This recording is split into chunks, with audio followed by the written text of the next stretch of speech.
One, and we are live. Hello, everyone, and thank you for tuning in to Endeavour News. I'm your host Hector, and I'm here with my co-host Gilbert. Hey everybody, how's it going? Thanks for thanks for everyone for tuning in. We're here with two very special guests, Jeff Nyquist and Jonathan Fink. Um, I'm going to give it to Thank you so Gilbert. much. It's great to be here. Thanks for having me.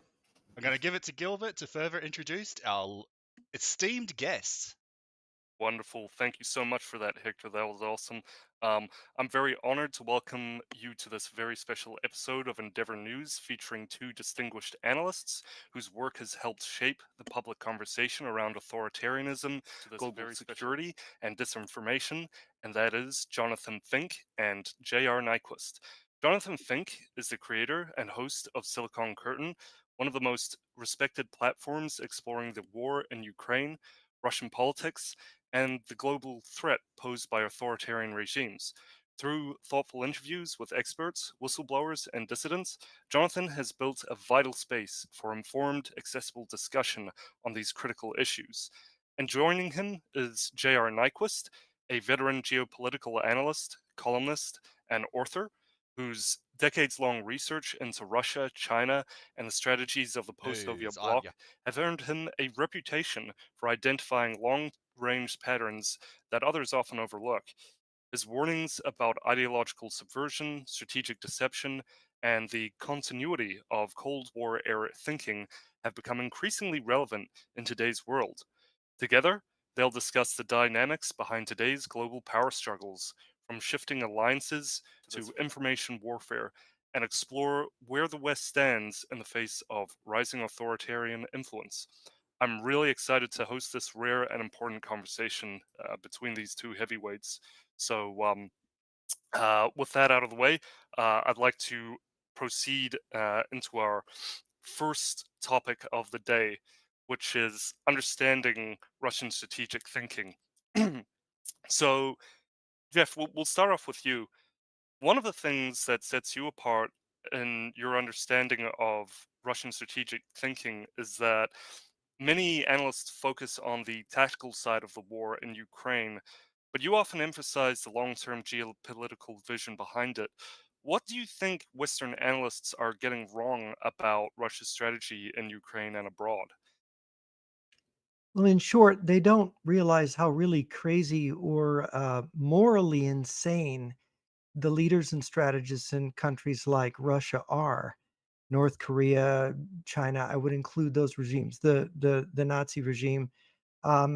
Everyone can see Russia's military failures and the way they slaughter their own troops and the way they use very expensive weapons to kill civilians in Ukrainian cities with no military advantage from it. There's a kind of madness in what they do and all kinds of things they do, and it's very hard to understand. Everybody kind of doesn't get it, and but what they don't see is there's a kind of strategic advantage. It's a very dark one in being a criminal, in being morally insane. Hannah Arendt once said that the reason totalitarians often get away with what they do is because people don't credit that they really want to do the things they say they want to do. The fact is, and I got this from Harry Wu, taught me this when I asked him about the leaders in Beijing. I said, "What do you think of them?" He said, "They are murderers." And I thought, wow, there's moral clarity in that.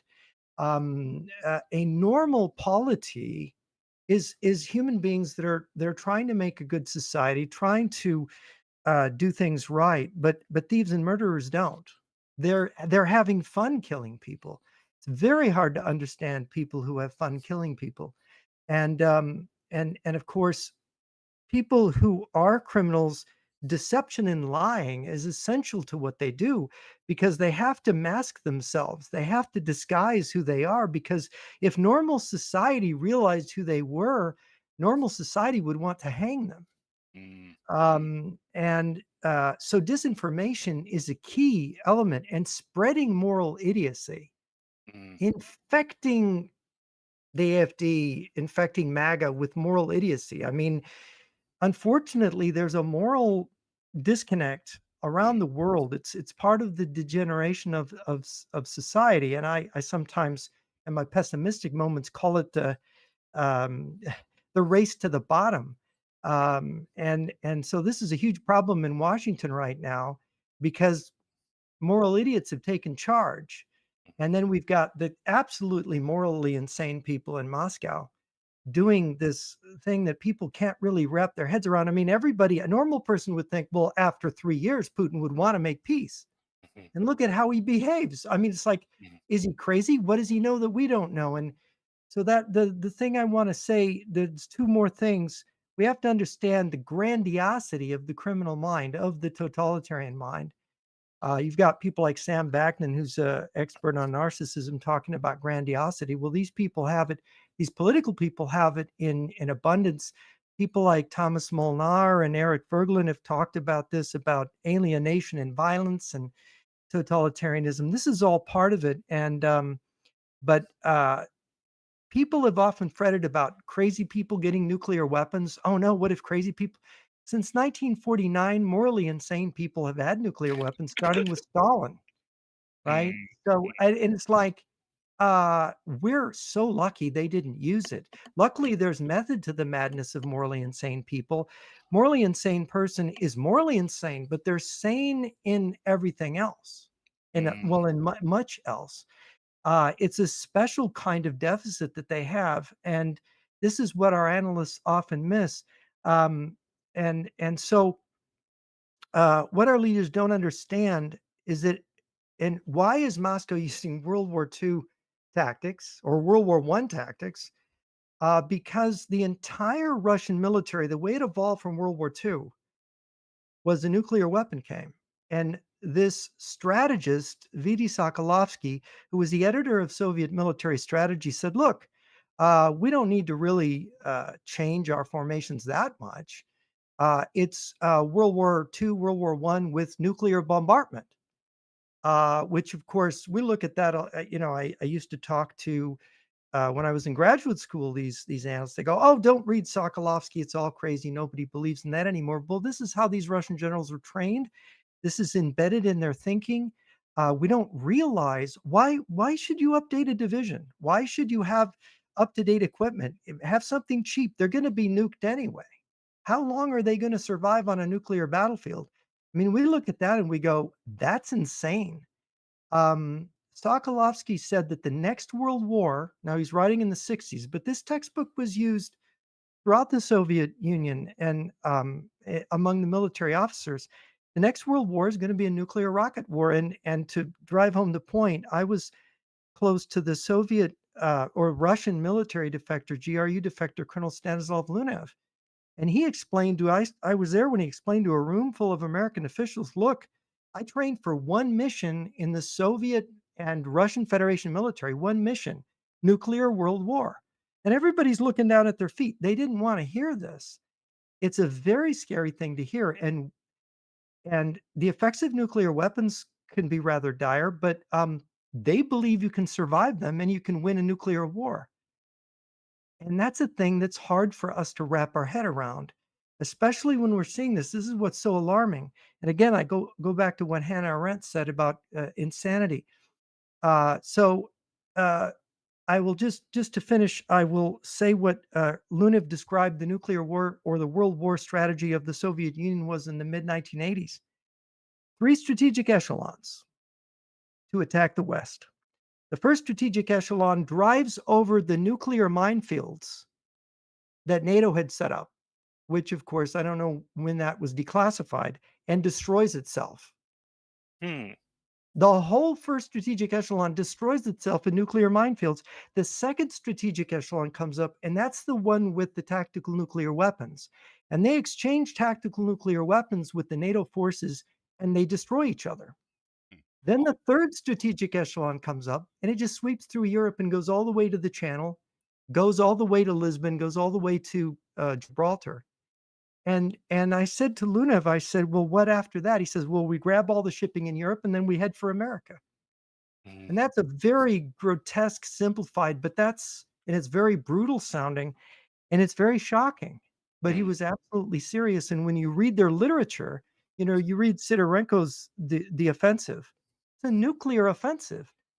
And I don't think we've never accepted that they're insane, Mm, mm. and that's No, really well said, and that's one of the things that Hector and I noticed is that all the time on, Russian TV, they're always, gleefully laughing about how they're going to use nukes about everyone, Yeah, and like kill against millions of everyone. people.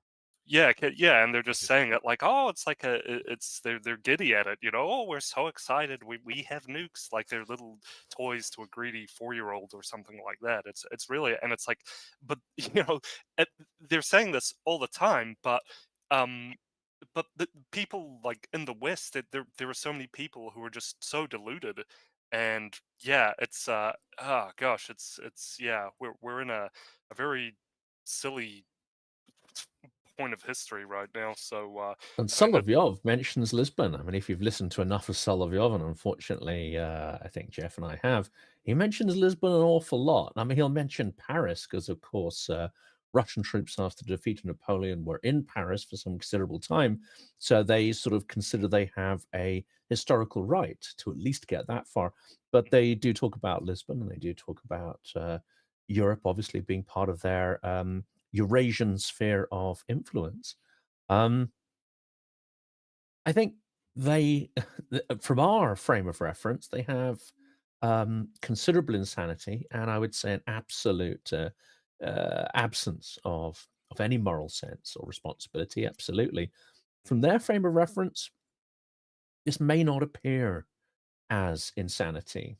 I think that's the other problem we tend to have with all of this, um, because and so I'll come to China as well. I find China far more interesting, but far scarier in some ways, because China's the sort of halfway house between the West and Russia. Russia doesn't need to develop a sophisticated authoritarian system to, control that landmass.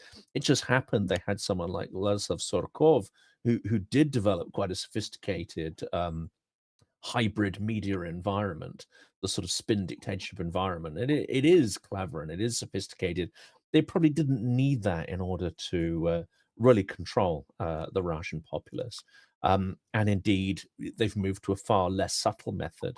Um, but the bit that I don't think we really sort of get in the West is that the Russian population largely is superfluous to requirements as far as the leadership's concerned.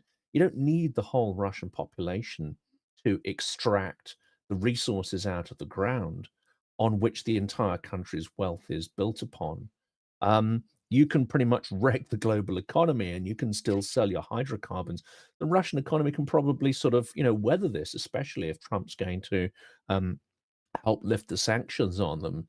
They're not interested in exponential growth. They're not interested in comfort and material well-being of their populace. The populace is largely surplus to requirement, insofar as their business model is built on an extractive basis. The entire mindset is they don't have a concept of win-win. It's a pure win-lose dynamic. They play a zero-sum game, but they won't go nuclear just out of irrationality if they can control, manipulate, coerce countries, or find some sort of stasis. On their terms if they can achieve it by other means, whether that's active measures, assets, or agents, turning global institutions into zombie institutions.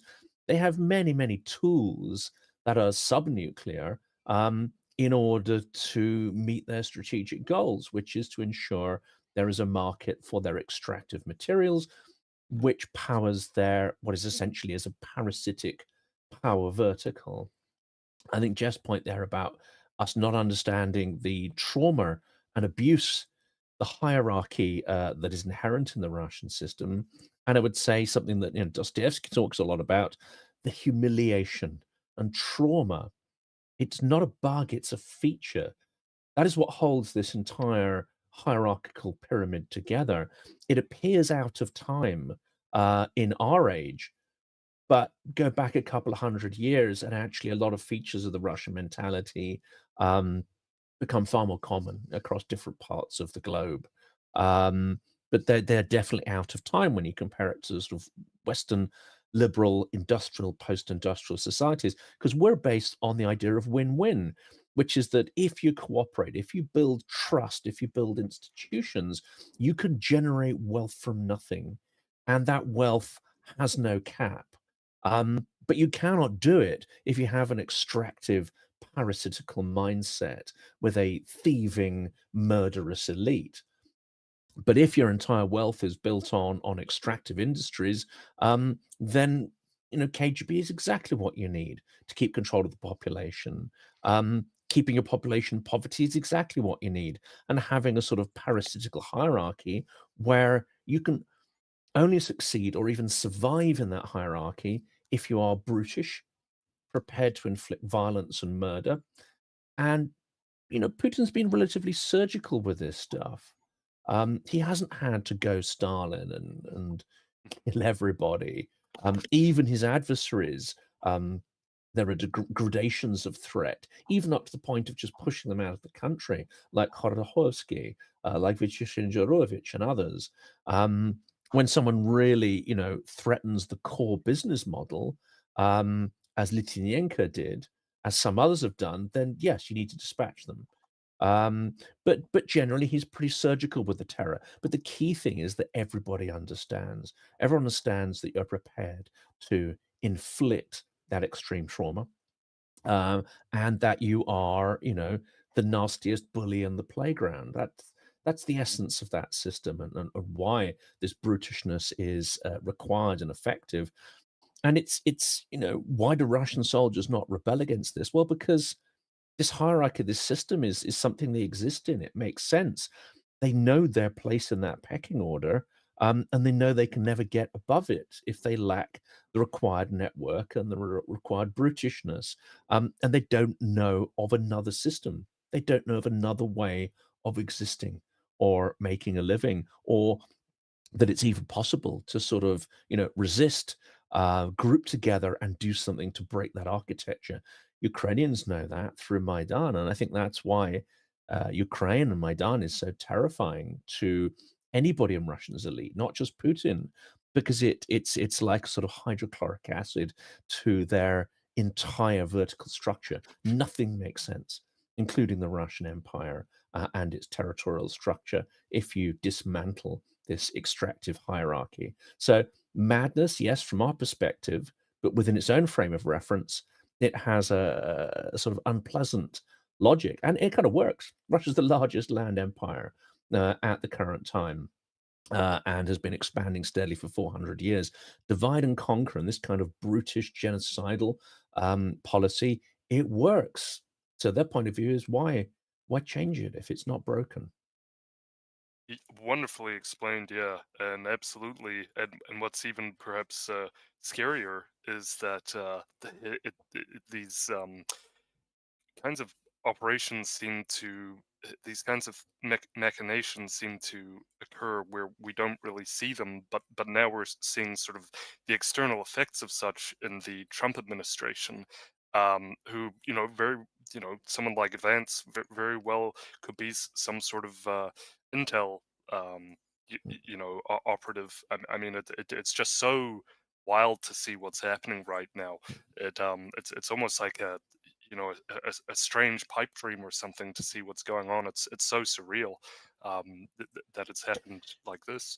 But it's interesting, they still believe they can do deals. They still believe that monetary deals, win-win scenarios are of interest to Putin.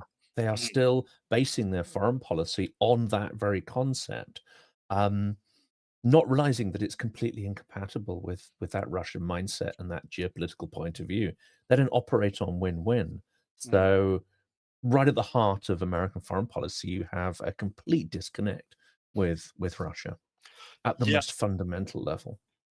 Oh, absolute. In fact, I saw just to back you up on that. I saw, if I could just read out a Twitter post by Donald Trump. He said he was ranting on about Russia and Ukraine and the war, and he said, with all that being said, there was no reason for Putin to be shooting missiles into civilian areas, cities, and towns over the last few days.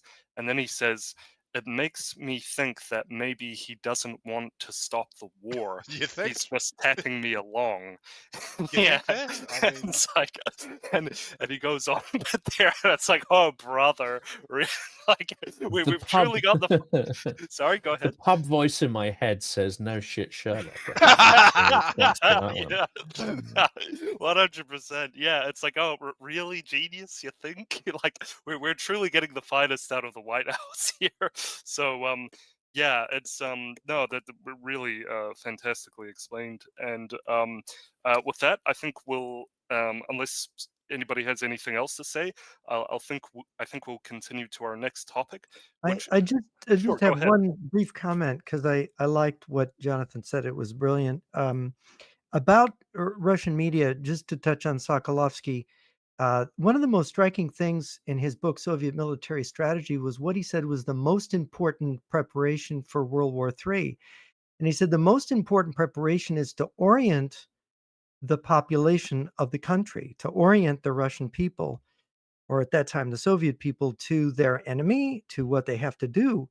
And so when you have Russian television saying, we're going to drop a tsunami bomb and cover Britain with a radioactive wave of ocean water. This is part of that orientation, and since it's funny, since the Euromaidan revolution in Ukraine, the Russian propaganda machine has geared up to this level. You could see it. It was, I had Russian friends who were saying it's really frightening what I'm seeing on Russian TV now at the time. And I think they've just pounded this into the head of the Russian people. And this is maybe the most scary sign because it's just what they're feeding their people is right out of Sokolovsky's book. So that's my comment. Interesting. Yeah, I mean, in addition to that one, one of my recent guests, I sort of get confused about who indeed it was, but we have had several conversations about the military training. I think it was Konstantin Samoilov. That's right. We were talking about, Soviet era training, and of course, you were taught to die and sacrifice yourself, but also there's a certain incompatibility or difficulty in framing that with the idea of communism, which is supposed to be positive and forward looking.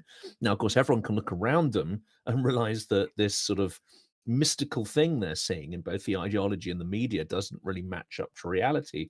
But you can't entirely let go of that idea that you're trying to work towards something better.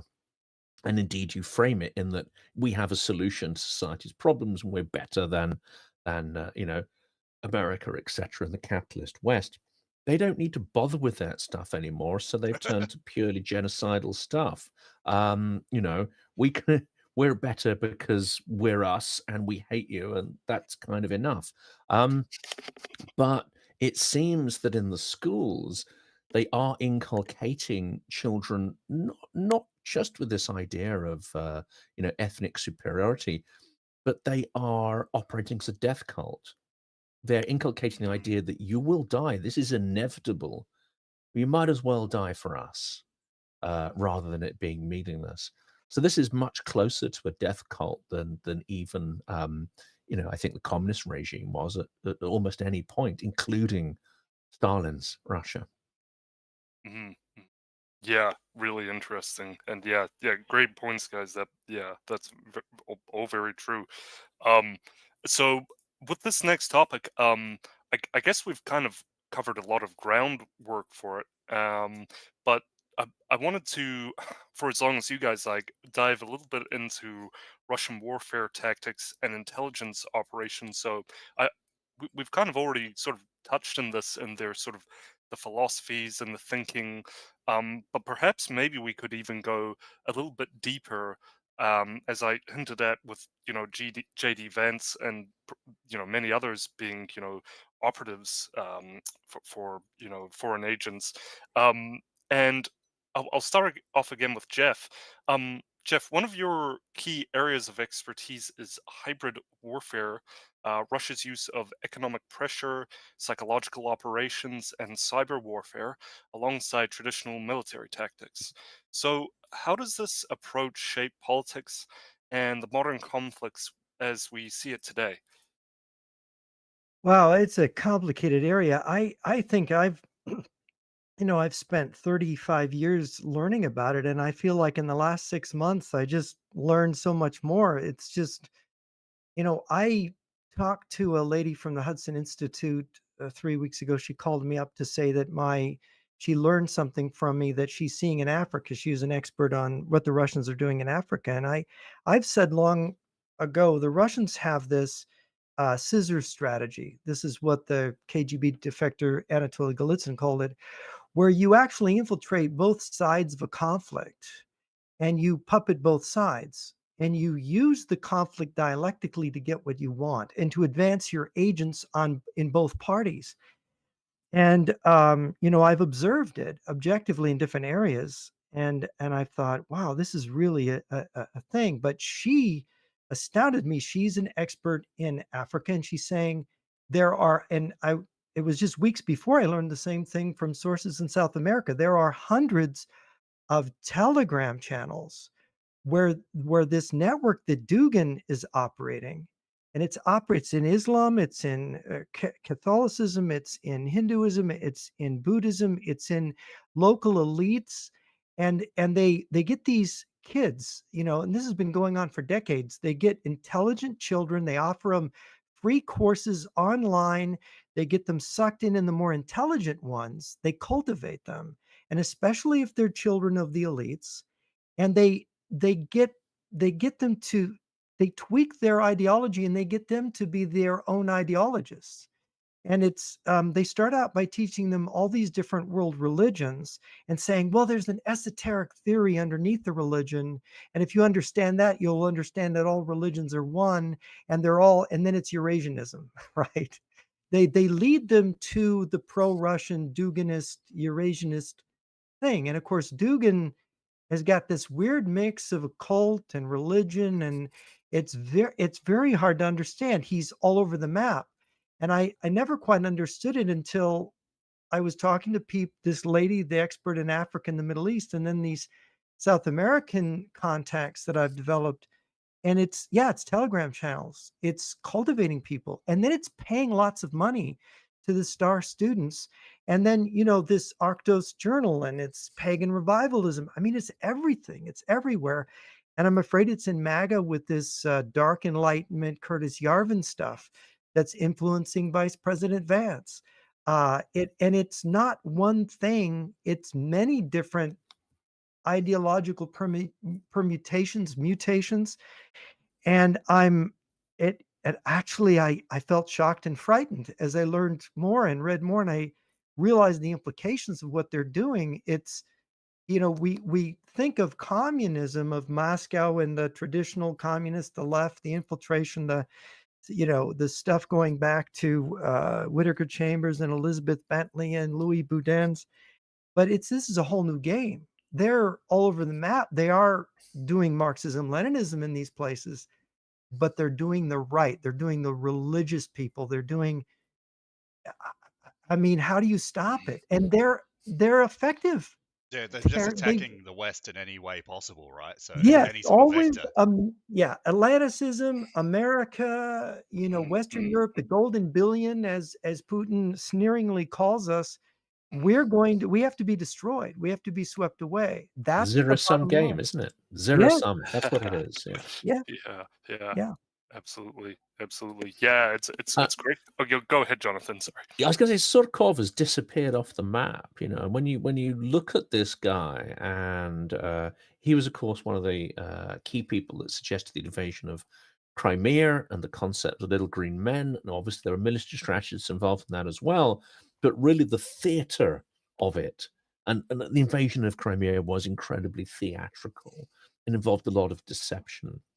That is the hybrid, I think, of Surkov's theatrical, devious, and imperialistic nature, combined with Putin, delivered great success. And he's pretty much disappeared off the stage, apart from one or two recent interviews.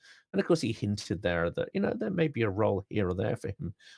I kind of suspect that someone like that doesn't just retire to their library to live some abstract, aesthetic existence. it seems to me at least, and this is speculation based on absolutely nothing, but what Jeff is talking about here is that Russian dialectic of divide and conquer combined with an extreme postmodern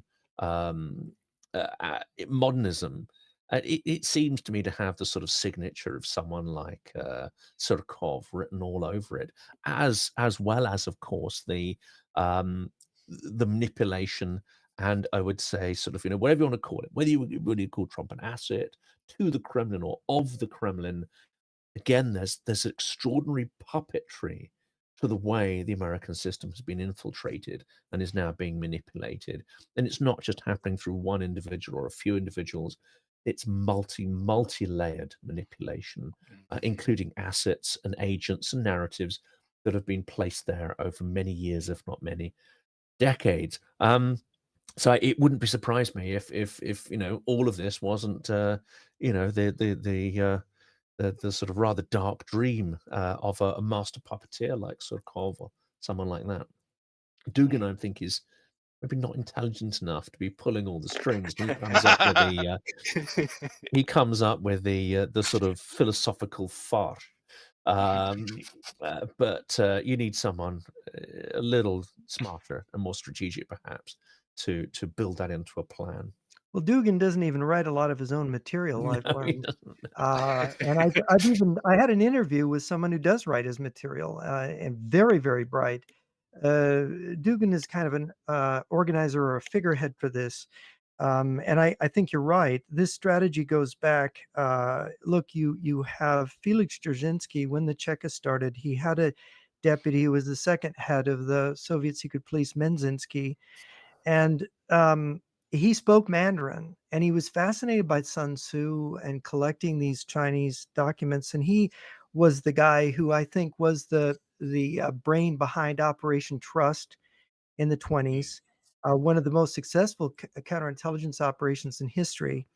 And what happened, I think, in the 1950s, and we have defector testimony on this, is that Stalin died, the hydrogen bomb was coming, the ballistic missile was coming, the ICBM, and they put Brezhnev, which is probably why Brezhnev became the head of the Soviet Union. They put him in charge of a committee in late 1956 and 57, in which there were two principal strategists on this committee. There were actually four or five, but the two important ones were, of course, Sokolovsky for the military and a KGB general, Nikolai Mironov. He was a Leningrader. And Mironov was a real disciple of Menzinsky. He was a disciple. He just loved this trust operation. He wanted to do it on a bigger scale. He thought in terms of Sun Tzu, and Brezhnev had this idea. I think it was maybe one of the only ideas Brezhnev ever had, was that there was that Clausewitz was the man for Sokolovsky. You have a bloody nuclear war. It's a battle of wills. You slaughter as many people and you get it over with, and then you have a final decision. That's Clausewitz with nukes. And then you have Nikolai Mironov saying, we can win without fighting. Remember, Sun Tzu said, excellence in warfare is winning without fighting. Clausewitz said, the idea of winning without fighting with just deception, that's an error which must be extirpated. I mean, he says this at the beginning of On War. And so you had these dialectically opposite strategic approaches. One was deception and winning without fighting. The other was winning in the most terrible fighting way. And my Really close. camera just went nuts because I Dramatic used my hands. We But even have to fight our cameras now. It really was yeah, dramatic effect there, wasn't it? Your words kind of That the was movement great. there. That was awesome. describe that. But yeah, so you had these two things, and I think what they did is they said, look, we'll use both. We'll use the KGB, we'll use Sun Tzu and we'll use Clausewitz, and we'll use them like your left leg is the mirror opposite of your right leg, and you move them both, and they work together, right? These two opposites.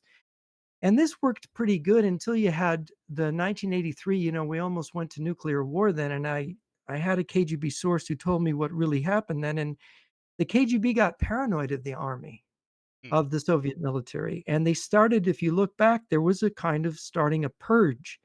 And Sokolovsky's lieutenants got picked off, the people that really followed this. There's a brilliant book on this written by a Polish scholar on the fall of the Soviet Union, on the way the KGB got on top and the army got put down. And this is one of the reasons why they don't have very bright generals. They Right. sidelined them. Yeah. This is an interesting pathology, because what I was told is that they were the Brezhnev told Dmitry Ustinov, the defense minister, "Do whatever you want. I'm sick. I'm going home." And the defense ministry became very powerful in the early 80s, and they were headed for this nuclear war thing with the Able Archer exercise in the West. They were going to use that as an excuse, and Andropov got paranoid that if the party and the KGB were in their bunkers, the army would gas them or kill them in their bunkers and take control. So he called a halt to the whole thing, and the army purges began. And they took a different course with Gorbachev, then later, a reform course.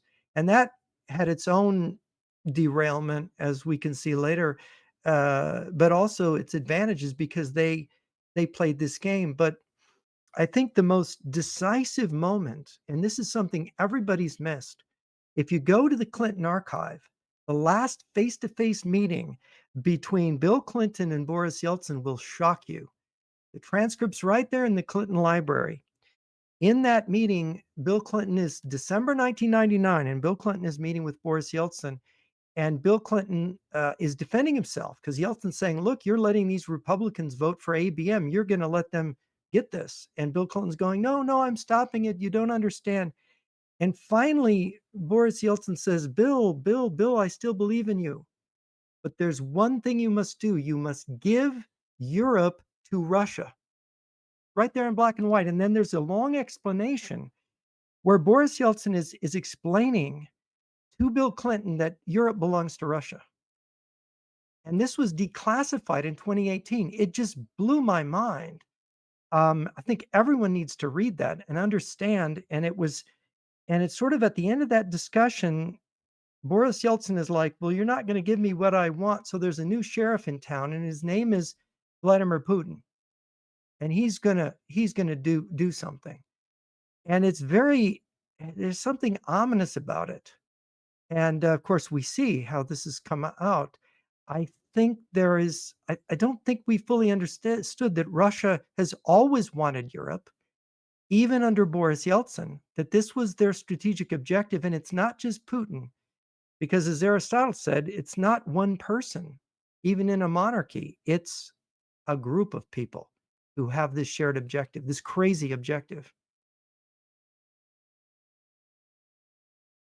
Yeah, that's amazing, and maybe perhaps I, for one, or many others, shouldn't be really surprised at what's going on now if it was back in Clinton's time. But yeah, that's yeah, it's very Everybody should ominous. read it. Yeah, everybody should read Mm, that. I've read it so many times that it's hard to believe, but it's right mhm, there in black and white. And yeah. there's an economic basis again. If we go back to the extraction vertical, Britain, which of course preceded the American sort of maritime order, um, we had a different concept there. We had complex manufactured goods, etc., and we needed the raw materials. So we used our military power to prise open markets, often with nations who are quite unwilling to do that, including China, etc., for which they still harbor some degree of resentment. Russia has a different economic model. It's a contiguous land empire with a parasitic extraction industry and mindset. So conquering Europe isn't just about the sort of lust for power. Well, it's partly that because, of course, there's a massive chip on their shoulder. There's that sort of acute understanding that civilizationally they're not all it, and they've kind of missed the boat at many points of their history. At the same time, there's that almost unrivaled sense of superiority with actually very little evidentially to back that up, and that creates a sort of horrible friction, I think. The Russians are very good at compartmentalizing things, even ideas that radically don't sort of gel or are irrational, and in a normal universe of physics would cancel each other out like a sort of negative and positive charge. But no, Russians can hold these dramatically, contradictory ideas, but it never gets away from the idea of this sort of inferiority, but sense of having an idea or a right to everything. Which they'll refer to it as the third Rome or whatever. It doesn't actually matter what it's called. It's just as an extreme kind of arrogance of thinking they have the solution or the right. But they also need access to markets, and because they don't have manufactured goods, because their entire society is not built on contract law, trust, or the skill of negotiating in good faith. Um, Fundamentally, their concept is, well, to sell us stuff to keep this vertical parasitic structure going, which fuels the hierarchy. Well, we have to somehow manipulate, coerce, control, and if we can't do that, then conquer to make sure there remains a market for produce that keeps our parasitical power structure going. So there's a kind of logic underpinning it as well, but as Jeff said, there's also a lot of pathology in there too. There's a lot of trauma. There's also a, dare I say, even a kind of sadomasochistic desire to inflict extreme harm on others, including sexual harm. And we see that sort of playing out in Ukraine as well. But there's unfortunately some logic underpinning it as well, which is this is the question I put to Mr. Horodovsky, ironic given where he made his money. And I said, look, isn't it true that until you actually erase or dismantle the entire socio-economic pyramid, then you'll not deal with the problem of the KGB. You'll not deal with the problem of, Moscow as that sort of tumor sucking the resources out of the country. And to my surprise, he agreed. But his solution, perhaps, is an odd one. Um, but yeah, he said in principle, no, you will not deal with the problem unless you address its fundamental economic foundations or source of, let's say, food that feeds that tumor, which is Moscow. Hmm. Hmm. Hmm. So, I'm sorry. Was that his solution? No, his solution was quite interesting. His solution was to create some kind of sovereign wealth fund, and then distribute the largesse from Russia's hydrocarbons equally per head of population across Russia. Now, there's an obvious problem with that one, which involves alcohol and everyone drinking themselves to death almost instantly. But it's interesting that someone's thinking about it, at least, maybe. Mm, I don't know. Good that, luck that, trying to implement something equal, Russia. Like, Yeah. yeah. His Yeah. other problem is that he talks about radical fragmentation, not decolonization, because I think for a variety of reasons he's probably correct in that there's no clean decolonial solution because of the in even many areas that do not have a majority of ethnic populations, and of course they were subsumed by the Russian Empire before they could enter the sort of any sort of nation building state. So there's really very little foundations there for a decolonization, in the sense that the British Empire was decolonized, deconstructed in that way. But he says, yeah, there's a possibility there to radically defragment the country, and for different regions to develop its own mode of government according to its own culture. I mean, that again, to my mind, has the doom built into the solution there, which is, those parts of the empire that revert back to an authoritarian mode of governance will quickly come to reabsorb any parts that go down the more democratic path. So, again, interesting that he's thinking about these things. His solutions, I certainly would not. Yeah, I don't think they're but great. also, if that happened, wouldn't you have the chance of, instead of just having one nuclear armed state and then just having dozens or potential of Well, these like that's successor states all nuclear armed? Yeah. I don't know. That's the fear that haunts the corridors of power in Washington and Whitehall, and that I think is one of the key foundations, actually, of escalation management and appeasement of the Kremlin. It's based on this very real idea that you would have this radical. But look at Ukraine. Ukraine was strong-armed into giving up its nuclear weapons. Mm, Um, mm. warlords can be bribed far Yes. more easily with stuff, or toppled than Putin has in reality been able to be toppled or dealt with. So I actually think that no, I mean it's going to create a lot of headaches and it's going to be difficult, and bureaucrats don't like complex, messy things, or dare I say, even sort of hard work. But I don't. I see that problem as resolvable in a way that the current one isn't actually. Hmm. I'm curious. Would you like to go a bit into that, or maybe that's a tale for another time?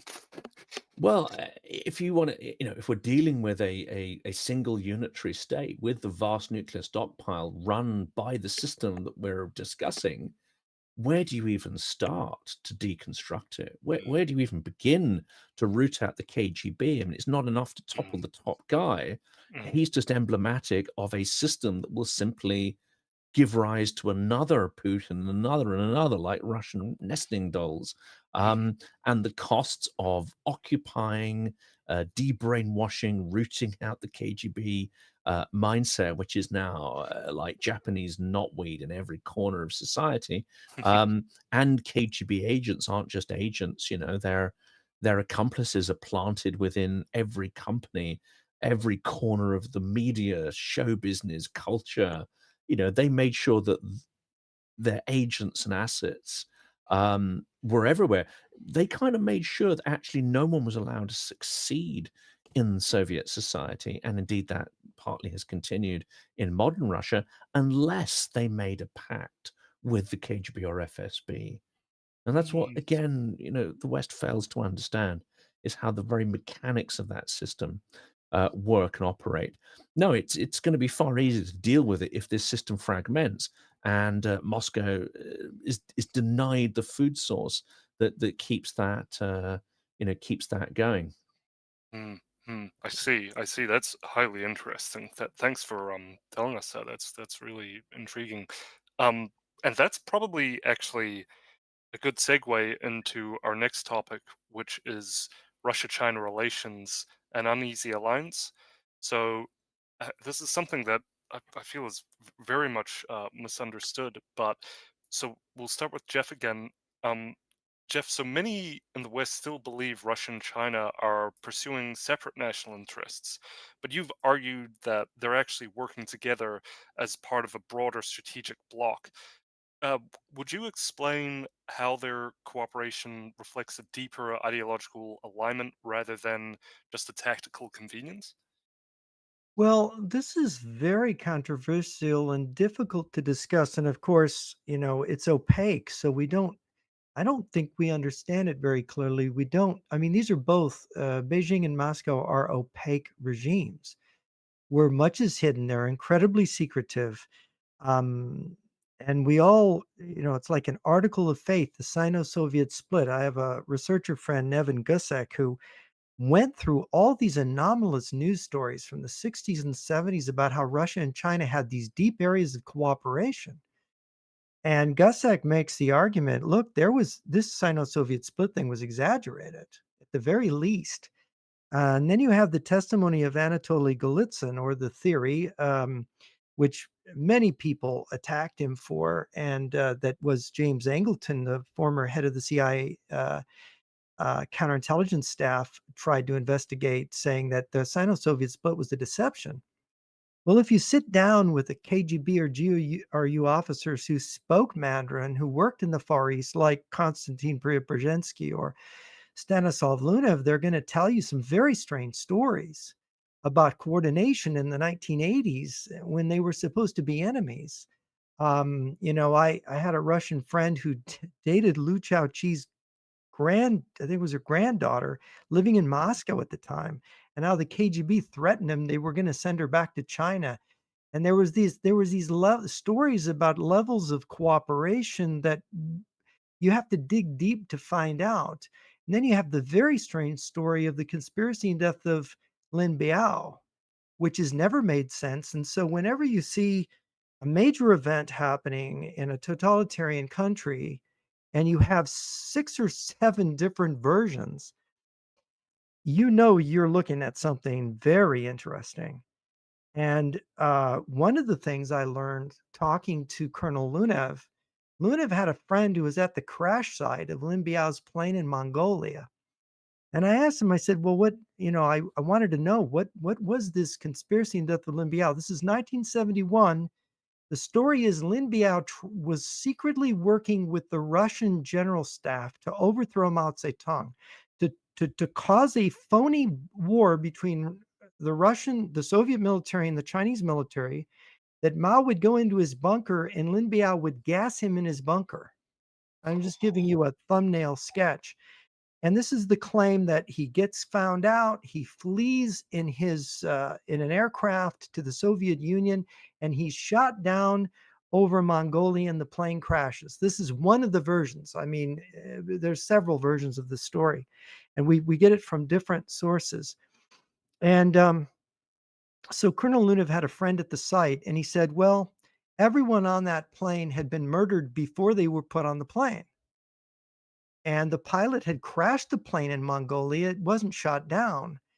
And so I asked Lunev, I said, well, since Mao's China was blaming the Soviet Union for trying to overthrow Mao and start a war, uh, and they were accused of this, and they had possession of the crash site, why didn't they reveal the truth about the story that it was staged in China by Mao? Mm, And Lunev kind of said, I never thought about it before. And this is the kind of thing we need to think about, because it was only a matter of weeks later that Kissinger arrived at his first visit to Beijing. And that began the process of opening China. So we have all these questions, and I don't, one of the thing people have attacked Luna for being a paranoid, and you've got the book Cold Warrior that attacks both uh, both Gallitzin and Angleton, but very unfairly, because Mark Riebling at the Hudson Institute studied Gallitzin's 1984 book New Lies for Old, and out of 148 predictions, falsifiable predictions, he gets something like, what is it, 139 or 140 correct by 1994. And one of the predictions that hadn't come true then, but now, is he said, look, China and Russia are really aligned. And in the end of this post Cold War period, Russia and China, because he predicted, by the way, Galitzin predicted the fall of the Berlin Wall and the collapse of communism and communism giving up power in the Soviet Union. He predicts all these things in his book, saying it's part of a plan.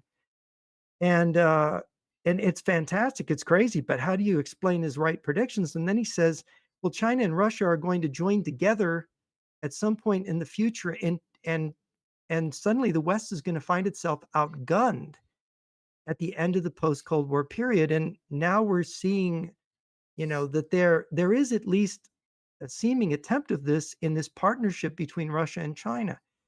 And so I think we need to, I mean, I'm not saying absolutely what I know or what is, but I think this has been given short shrift and it shouldn't be. mm.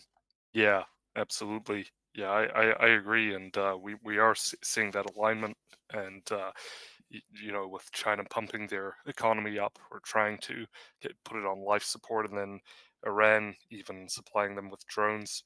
Um, so yeah, it should be. Yeah, there definitely needs to be some revision, but Jonathan, do you see what do you see in the Russian Chinese relations? Did you see them playing like a longer game than Russia, or letting Moscow? Absolutely, yeah. I mean, Oh, Putin okay. is not a 3D master chess strategist. He's an opportunist, and he's a rather cautious opportunist at that. I mean, it took him almost 10 years to go from the little green men style invasion of Donbass to the full scale. And when he went full scale, of course, it was based on poor information. It was polluted with his own, I would say, sort of demons and prejudices. And of course, strategically went horribly wrong. By that stage, he's surrounded himself by yes men. Um, and it's almost he exists in a strategic echo chamber of his own making. But prior to that, he's relatively cautious. A historian like Mark Galeotti will talk about him agonizing for months and months and months and not making crucial decisions, even though people are begging him to do things. His role has always been, I think, to negotiate between warring factions, make it clear that without him they'd all be tearing each other's throats out, and he skims money out of that process. So, keep me on top, and I'll make sure you don't kill each other, and we'll all do okay, as it were. So he is that arbiter as opposed to a leader, but he's not a long term strategist in that sense. I mean, longer term, obviously, than our democratically elected sort of weaklings and managers who no longer seem to understand what diplomacy, geopolitics, and all these sort of long term things are. But China certainly is planning and building for the longer term. But I think what we're missing in all of this is a and well, Jeff sort of mentioned it already, and this is the key thing that they have in common. There are many, many things they don't have in common. One of the key things is their belief that autocracy is the only way to manage human affairs. And they have different flavors of autocracy. But fundamentally, I think that is why, they may have to hold their nose. They may look at certain things that Russia does and think, well, that is, that's not the way we do things. And frankly, they may have some revulsion at some of the way Russia does things. But ultimately, they have something in common which they do not have in common. They do not understand our mode of governance. They don't understand the mechanics of democracy or the necessity of it. They don't understand how democracy and freedom are intrinsic to innovation. And indeed, the technologies that have given Russia wealth and given China so much power, it is democratic processes and enabling innovation that has allowed those tools to come into existence. And it's barely possible. It's barely believable that we would have, all these instruments of the modern world if it wasn't for the democratic processes that were, that have been sort of building for the last couple of hundred years in the so-called Anglo-Saxon world, and then imported, relatively recently to Europe. But they see these, they look at these fruits of civilization, and they want that, but they're not interested in the mechanics that produced it. I'm sure Jeff's sort of familiar with this, but this was described very eloquently by the Marquis de Christine, who was a fairly reactionary French aristocrat who saw the excesses of the French Revolution and was an ardent supporter of monarchy, if not absolutist monarchy. And then he went to Russia and he realized that he didn't really understand absolutism Yeah. until he saw it at work there. And he was utterly revolted by it. And his comments on it are extraordinarily um, penetrating. He was also a gay French aristocrat. So you got this lovely kind of poison outsider kind of view of things as well that sort of comes through in the sort of richness and venom of his language, which is fantastic. But I think this is as true now as it ever was. I mean, there are many people persuading me. I left Russia in 1998 at the height of the financial crisis, and there are many people who I knew who in the early 2000s were like, look, it's time to come back. You can make lots of money here, right? It's not like when you left, when it was on its knees. It's great now. And my point was always, maybe I could make a pile of money, but someone would come along and steal it. Someone would come along and steal it, whether it's an apparatchik or your business partner, whoever. And I value my kneecaps. And even then, you're living in a society that at any point could have a convulsion where everything you've built up in life, everything can disappear in a moment.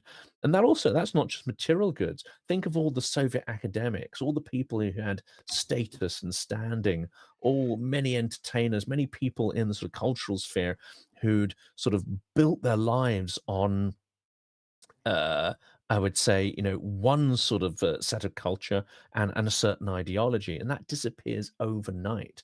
And they're nobody, and everything they devoted their life to is nothing. It's ejected and worthless. And yeah, unfortunately, here we are in the mid 2000s, and the same kind of process has happened in Russia, and many of the people, some of the people who were trying to persuade me to come back, are now, of course, fled the country. Um, Well, that's the thing, right? You can't really have foreign investment if you don't know when the next invasion's going to happen. So, and then you get this is it. your businesses This is sanctioned to the it. ground. So, Yeah, or someone you do, it could be both. You could lose it for that, or you could do it especially well. And that's even more dangerous because then you become a prize target for somebody. The story of Wildberries, and the sort of, the fight over that, one of Russia's richest or most successful sort of digital entities, which ended in a shootout in their offices near Moscow. crazy. This is the kind of stuff. This is 90s kind of stuff, but that was always there. I mean, it never kind of went away. And indeed, the FSB/KGB penetration of every successful organization. I mean, I described this to people, and they just thought I was crazy. Not the last couple of years, but I was actually describing how this works to people pre-COVID. That one of Russia's most successful software companies, I won't name it, I don't want to get you sued. But I think they're largely operating outside of Russia now. But they'd have international conferences, they'd sponsor stuff. Every corporation, every major corporation had this software and this analytics tool that was analyzing their website information and data. Can you even imagine? And my point was always like, of course, this data is going to have a backdoor into the KGB. They're going to have access to all of this, every major corporation in the world. And people were like, yeah, you're nuts. I said, but, you know, so we went to this conference. I know this is a bit of a digression, but I think it's instructive about how they work and how it's alien to us. Um, I was a key speaker at one of their conferences. They had lots of bright young things, technicians, salespeople, whatever, who came over. And then there was this guy in a leather jacket lounging around looking bored.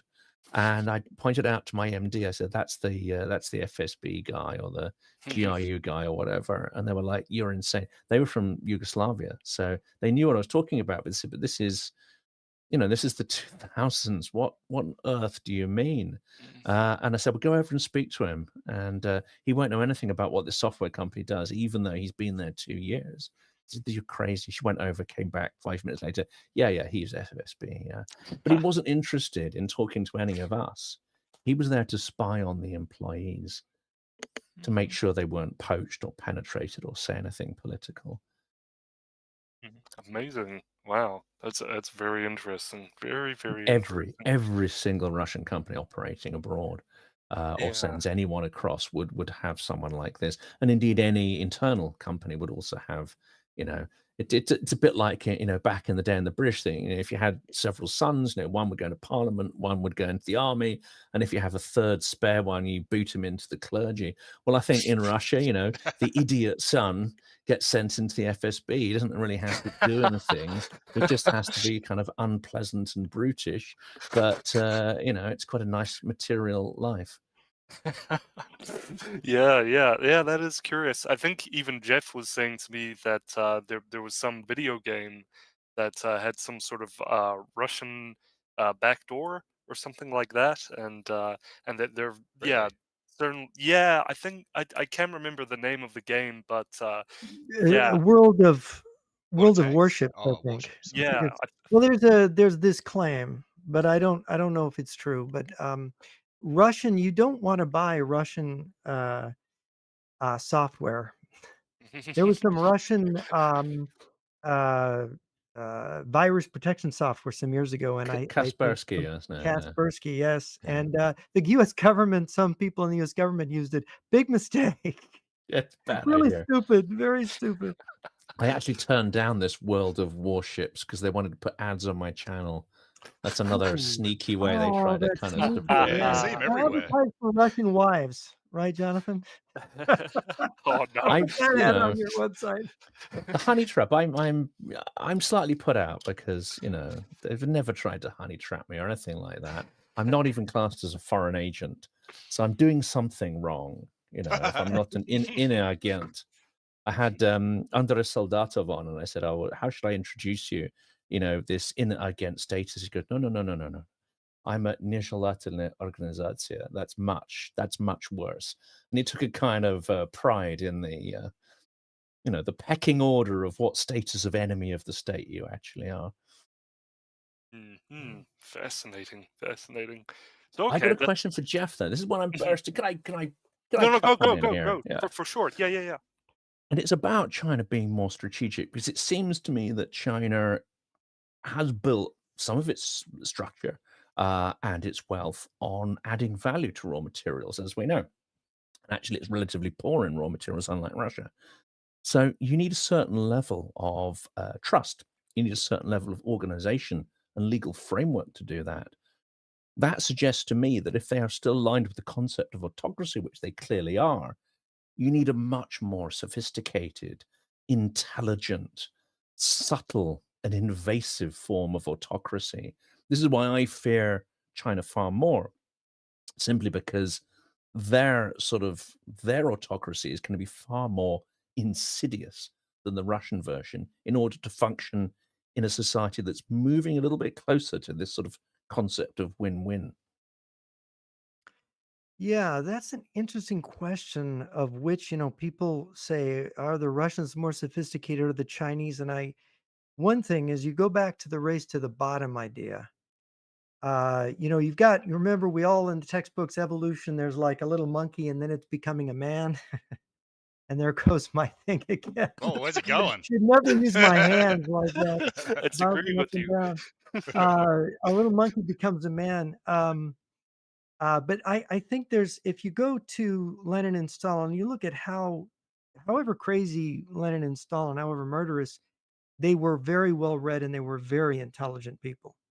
And you look at the people around Stalin, very smart people. And then you get to Brezhnev, and then you get to Chernenko, and I don't think Gorbachev was as smart as some people thought. And then you get to Boris the Clown Yeltsin, and then you've got Putin. I think Putin's hat size is not big enough. I think there is a degeneration of the leadership. They're not. Putin would like to be a Stalin, but he's not smart enough. He doesn't. I go to Kotkin's uh, biography of Stalin, which I think is the first one that I think he hits it on the nose in volume one. Stalin was the only person who could have made the Soviet system work. I Right. think that's right. I think he's got that right.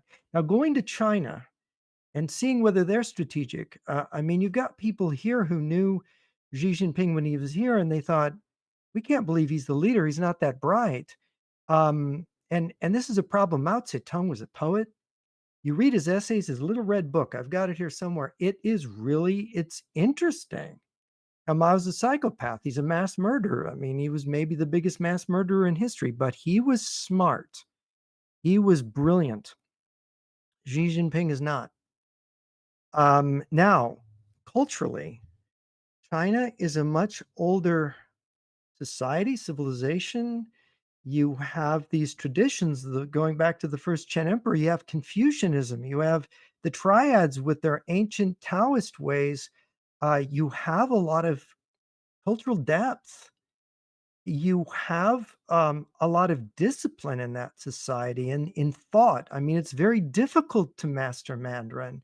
It's very difficult to master these ancient Chinese concepts. Sun Tzu, Confucius, all of this is very sophisticated. And because of their ideas, their concepts, they have things the Russians don't have in their culture, in their civilization, that have made them able to be this commercial hybrid communist capitalist system that's given them this tremendous, the biggest urban proletariat in the world. I mean, they can manufacture and ships the French Navy every year, the equivalent of the French Navy in tonnage in warships.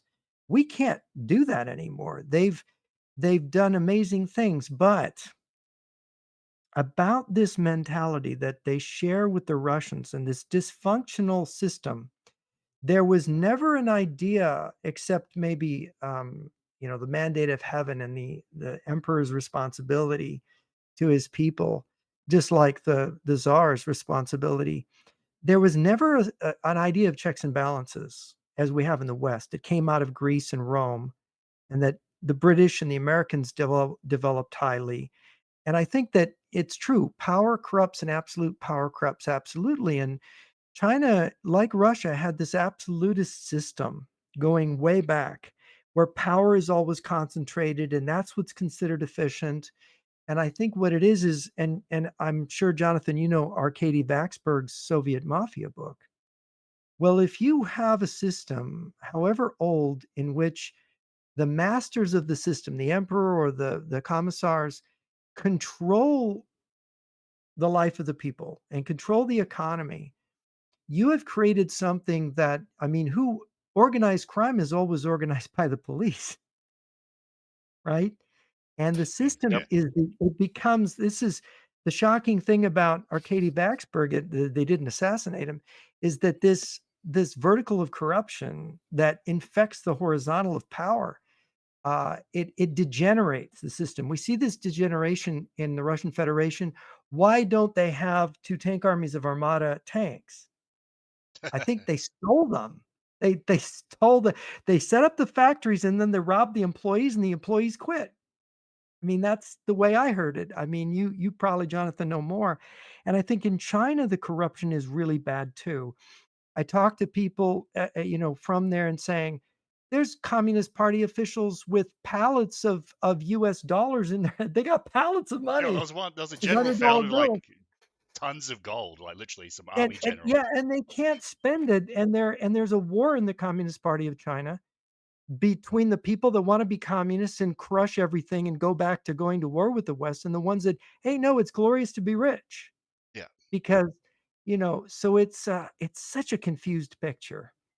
And nothing simple. So is China, and of course, China's economy, some people believe that it's unraveling maybe faster than the Russian one because the Russians maybe have mastered autarky better than the Chinese. As you pointed out, Jonathan, China has to feed a billion people or whatever their population is. We're not sure.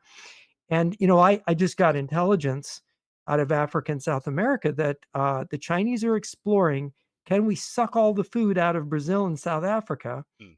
to feed Mm. ourselves? Because if we get into a problem with America, we're not going to be able to import food from there. And depending on who you talk to, maybe the Chinese can feed domestically 60% of their population, maybe not even that much. And that's a real problem. So I wonder if a country that can't feed itself can really ever go to war against a country that feeds it, or the West. I don't know. I wish I understood it better, and I think that's why Russia's at war and China isn't. China didn't blockade Yeah. Taiwan, Yeah. and Russia did invade Ukraine. And this is another reason for alignment because Russia's self-sufficient in food. Russia is next to the so-called brain basket of, the grain basket of the world, bread basket of the world, which is Ukraine. So China cannot, ostracize Russia because ultimately it might need the raw materials that Russia possess. It might need that access to food. Um, and the other aspect of this, of course, is the Russian population can kind of get by on very little. Again, we talk about oil and fuel. Russia has bags of everything, and yeah, for this China, it might be a lifeline. So I think, unfortunately, there's a high degree of alignment there, even though we might see it as irrational. Unfortunately, it's extremely rational. They share the same picture of how human society roughly should be organized, and it's autocratic and highly invasive. And each has something the other needs. One has high technology that can allow these instruments of death to exert its will, and that's China and its technology, and Russia has the raw materials which China needs. So unfortunately, yeah, we're not gonna offer something more attractive than that to either of those parties. We don't have anything they really, really want, apart from in Europe, the luxury lifestyles. And at this point, Putin thinks that he can have that too. He can take Europe. Mm. And that's why this childish reverse Nixon talk out of the administration in Washington I mean, when I first heard this 2, 3 years ago coming from conservatives, I said, I was nasty. I said, "Are you a child?" You know? I just said that to him. I just shut him up. Of course, I wasn't invited back to that meeting again, but look, it's childish. It's like you think strategically in terms of your own wish fulfillment. You don't look at things objectively. You can't divide these 2 countries. I remember the Right. Russian historian Marina Kalashnikova, who was poisoned, by the way. She died of cancer, I think, in 2013. She was poisoned because she was looking into the secret scientific cities in Russia. And, Mm. there's a documentary, a Dutch, filmmaker made a documentary about her and her husband's poisoning. They were poisoned with mercury, and they think it was laced with something radioactive. I think Victor must be dead, Victor Kalashnikov. He's in the documentary too, and I knew them. And, I asked Marina, I said, and this is in 2010, I said, "Marina, why are the Russians" I was seeing the Russians and Chinese were doing all these things together. I said, "Why are they so close?" And she gave me an astonishing answer. She said, "Because they're both communist." Mm, Mm. And that shocked me, that she said that. mhm, Whatever she meant by it, because I was afraid to ask what she meant by it. Because I think we don't realize the extent to which you look around at like Igor Sechin, or you look at these people around Putin, they'll tell you they still believe in Marxism Leninism, mm, right? mm, And you look at Xi Jinping, "Oh, we gotta read Chairman Mao." Xi Jinping tried to write his own little book, right? mhm. And I got it out and I read it. It's awful. He's trying to be a Mao. He's just a miserable, it's so boring and it's stupid. And you can't, I mean, look, you can't replace genius. So, and I think the reason that Russia and China, and this is why, it's the race to the bottom is such an important concept, is that all Trump had to do was he could screw the Russians and keep the Chinese from doing anything bad very easily because they trip over their own feet. These autocrats, they have their own, evil is its own form of stupidity. You just have to understand that it's evil and understand how you can Mhm. contain it. You don't need to have a nuclear war. You don't need to send troops into Ukraine. You just need to support the Ukrainians the way they deserve to be supported. Because the most important revolution that's happened in the 21st century was the Ukrainian Euromaidan revolution. It was a genuine revolution, Mm, and it was deep, and it has a spiritual component to it. It is profound, and what a disaster if we don't support it. Absolutely. I asked the Sergei Plakhy, I asked him a question at an event about 2 years ago.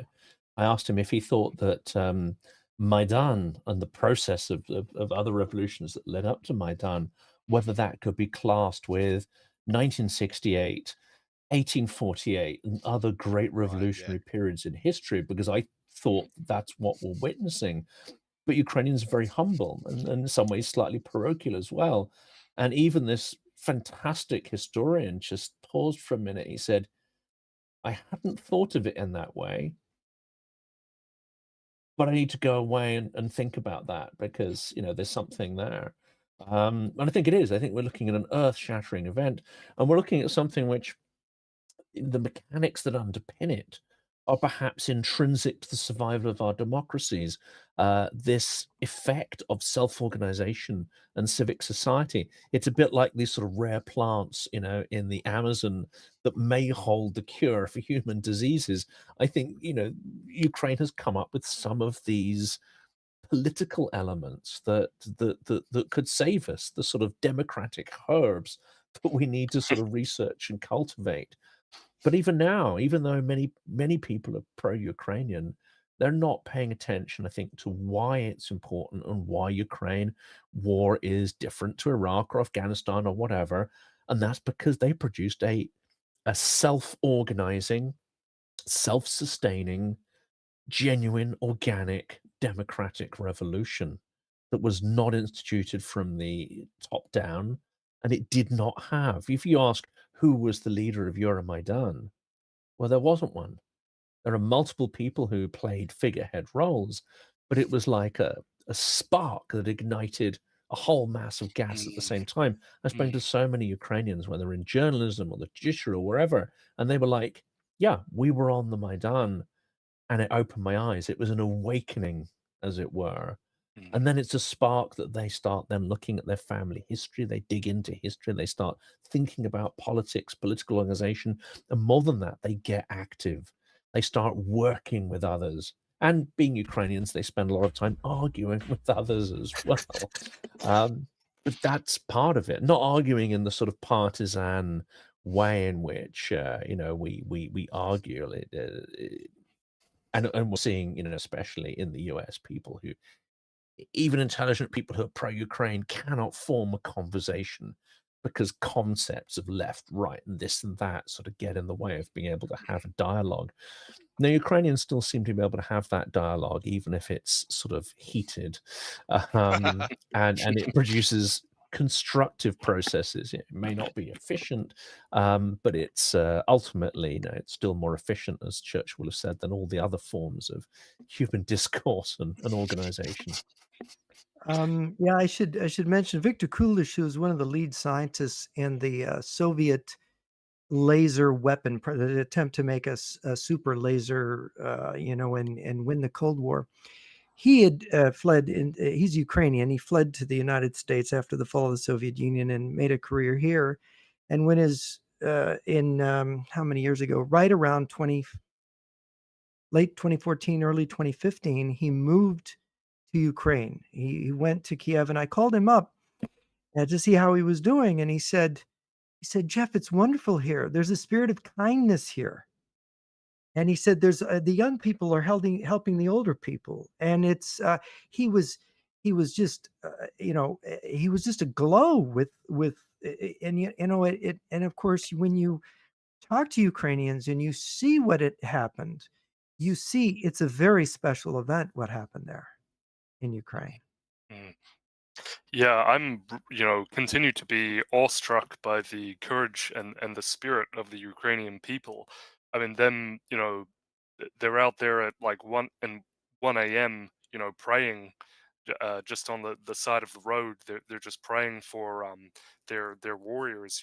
It's truly I've never and the more you read about Maidan, the Euromaidan, the more impressed you just can't help but be impressed. It's truly they're an incredible people. They're really incredible. And it's so inspiring. It's like, man, I've never seen anything like it before. So it's that's mm, I wanted to rewind slightly to something Jeff said there, because I think these terms of communism and fascism are actually quite interesting because, when we're talking to people who are interested in that topic in the West, we have certain definitions, logical definitions of what communism is and fascism is. We might have some idea about what Marxist-Leninism means, etc. I think we kind of need to get out of that space because, yes, China and Russia are communist in the sense that they use that as a label to describe their authoritarian behaviors and to distinguish themselves as being authoritarian societies where ultimately capital is not superior to the government, as it were. The government is one that can direct control capital. But that there's very little, in common, in fact, in the way that then gets implemented and the culture that surrounds it. So it's a label that's really useful if we understand that's an authoritarian way of thinking and organizing the state. It's the same with fascism. Again, when Russia calls Ukrainians fascists, and then it called the US fascists, it's not doing that now. The US conveniently is no longer considered fascist now that one of their someone who operates to their benefit is in charge. They're now come up with this term which is Eurofascism. We're fascists in Europe, yeah. Well, why is that? That was because we're helping Ukraine resist. But again, we get outraged because we have a certain academic understanding of what fascism is and means. And for them, it's just a label of you People that don't don't like agree with Russia or us. something. Yeah. Yeah. You don't like us, and right, you're all Nazis, right? Just because you're our adversary. It doesn't have the same connotations. In fact, going back to the Second World War, it didn't, because Russians weren't fighting for freedom and democracy and all the things that we thought we were fighting the Second World War for. No, it was they were fighting in the way that blood cells will fight off something that penetrates the body. It's as simple as that. It's a defense mechanism, and in the hierarchy, of course, I think for perfectly understood that actually the values of the Nazis, it's a different form of authoritarianism, um, but there's no sort of moral component in there. In some ways, you're looking at the German fascism was far more rational and logical within its own framework than Stalinism was, which is far more capricious form of terror. I mean, one is an industrial form of totalitarian society, and one is I would say a pre-industrial. I mean, I could even go Mhm. further and say it's you know, was pre-agricultural. It's going back to a very dark point in human history, but very different kind of totalitarian cultures, which almost inevitably going to kind of come to blows at some point. So these labels are kind of we perhaps we put certain academic kind of definitions on them, but they perhaps denote different things to Russia and China. I like that point. As a defunct political scientist, words like democracy, freedom, socialism, capitalism, what do they mean? And just to give you the word Nazi, I mean, you made an interesting point. What is Nazi racial theory? Who is an Aryan? They never made that clear. It was always extremely fuzzy, right? It doesn't, and so when you go to socialism, it turns out it's all kinds of things.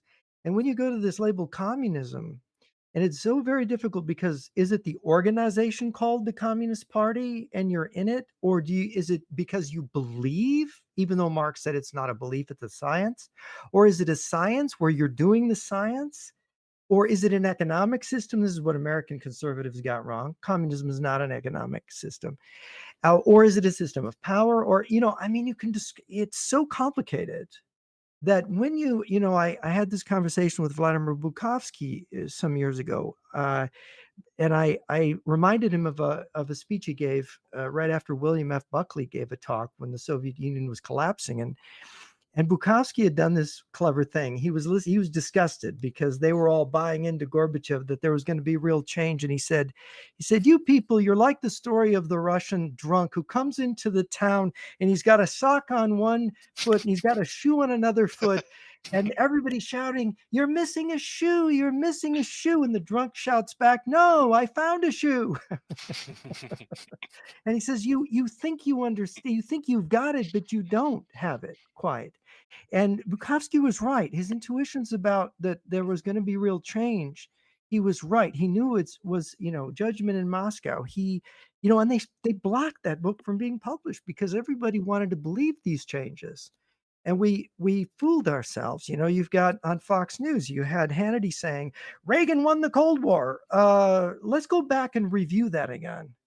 We fooled ourselves. We had the peace dividend, and now we're having trouble making a nuclear weapon, and they're producing them like sausages.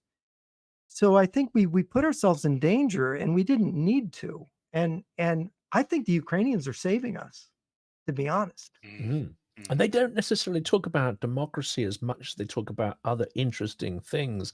So I think there are other terms that we've sort of forgotten about, but they're almost like they're a more fundamental atomic level. Freedom and these concepts are sort of the complex molecules that get built up. But there's things like volia, which means will, which is actually more fundamental than freedom. You can't have freedom without volia. Volia is just the desire to be free, the desire to be able to sort of, express yourself and not be coerced by whatever it happens to be, whether it's an administrative hierarchy or whatever. We talk about rule of law, but so many Ukrainians have explained to me that it's a little more complex than that. The Russian word and the Ukrainian word for for crime, I think, are kind of indicative of it. Where the Russian one, which is prestупление, or переступление, which is to there's some kind of arbitrary line that's been created and you overstep it. So there's no moral function in there. It's like you've been commanded and a framework's been set for your behavior and you've gone outside that. That's the framework, of crime and punishment. Whereas in Ukrainian, there is a moral component to the word. I can't recall the word, which is embarrassing, but I'll need to look it up. My Ukrainian isn't there, but there is a moral component to it. And many Ukrainians have said that actually the law is a complex thing. Our sense of freedom is a complex thing, which is it doesn't come down to sort of constitution and rule of law. These are all kind of important little reminders. But whenever you're doing something and you suspect that it might transgress some kind of law, you need to ask yourself whether this is the right moral thing to do at this point of time in relation to the people that you're with. And if you come to the conclusion that actually it might be illegal, but it's the moral thing to do, then Ukrainian may well do it. So there's far more active and fluid component in there, whereas we defer to constitutions and whatever. And in the highly partisan atmosphere we're living in, it turns out a constitution doesn't save you from that because you will put your own interpretation onto those words, even if they don't really leave much room for interpretation. You all claim that word or that set of words is your kind of truth, and it doesn't provide the sort of unity that we think it does.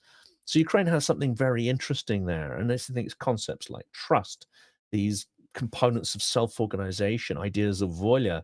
Um, these are concepts that mean that if we don't come to grips with those, these bigger concepts like democracy and rule of law don't actually make an awful lot of sense.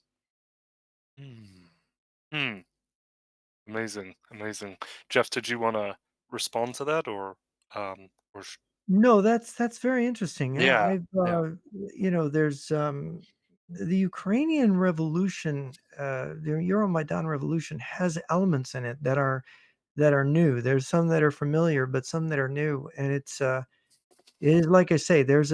I think that human beings and communities, I think there is a kind of group spirit, and something happens there, and it's not common. It's something that you might see an event once in a century or something, but it's something important. And the fact that the Ukrainians speak Russian, this infection, this is one of the reasons I think Moscow got such in a panic about it, that this infection can carry into Russia. And they do not want that because it's the end of their, criminal form of regime. Their den of thieves, and they can't let it spread to them. I mean, this is what the thing that these people on the right, that say that there was a CIA coup in yeah, 2014. It's so monstrous to make this claim because the truth of the matter is Yanukovych and all these other officials fled to Moscow. Why did they flee to Moscow? Because they were criminals. They were guilty in the eyes of the Ukrainian people were coming out and saying no. We're gonna beat you up. We're gonna rough you up. We're gonna make you accountable. And they didn't want to be accountable. They fled. And it's abdication. It wasn't a coup. They abdicated because they didn't have the courage because they were criminals. And of course, they're gonna, the Party of Regions and the Communist Party are going to be not allowed in the country. These are crooks stealing the country, stealing everything out of the country and sending it to Russia. They're mm, part of that system, and, the people in the West, I wish they would read, I wish they would understand these things, but yeah. Dismantling the military, dismantling the intelligence apparatus, which is actually what Yanukovych's regime was busy doing. Yeah. That, of mm, course, has horrible parallels to Kash Patel and mm. oh, I've forgotten her name. Who's the absolute fruit bat? Tulsi Gabbard? Tulsi Gabbard. That's the one. Yeah. Yeah, her. Yeah, even amongst that same sort of right wing circle of people, they often reference that phone call with Victoria Nuland, but it's so Oh, yes. silly. Oh, that. Ugh. It's so dumb because she literally says "f the EU," and It's worse. It's actually worse. She wanted to persuade the protesters, and she even called on some of the sort of Polish delegation to call in as well, Polish government to call in and try and persuade the protesters to make a deal because they believed that this revolution couldn't work and that everyone was going to be slaughtered.